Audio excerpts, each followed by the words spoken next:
আমার এই ছোট্ট বাড়িতে এই এক টুকরো ছাদ আমার খুব পছন্দের। মাঝে মাঝে যখন একাকী থাকতে ইচ্ছা হয় তখন আমি ছাদটাকেই বেছে নিই।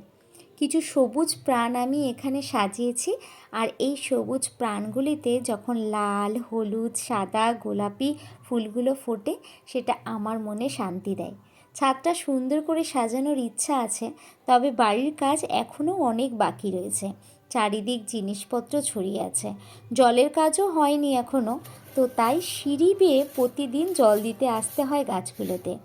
একদিন জল না দিলে অস্বস্তি হয়। শরীরটা খারাপ থাকায় কদিন ছাদটা পরিষ্কারও করা হচ্ছিল না। তবে আজ আর থাকতে পারলাম না, যতটা পারলাম পরিষ্কার করলাম।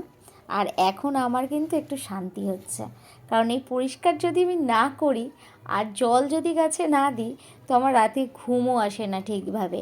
মনে হয় সারাদিনের কোনো একটা কাজ যেন আমি বাকি দিয়ে রেখে দিয়েছি। আর এই যে আগাছাগুলো আমি একটা সাইড করে রেখেছি, এই আগাছাগুলো কিন্তু আমি কোনো রকমভাবে ফেলেও দেবো না বা জ্বালিয়েও দেবো না। এইগুলো আমি পুনরায় আবার ব্যবহার করব গাছেরই জন্য। তো এটা সার হিসাবেও কিন্তু কাজ করে।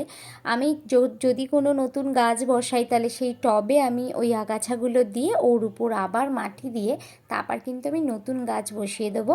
আজকের মতো আমার এই ছাদটা পরিষ্কার করা কমপ্লিট হলো। তো টাটা।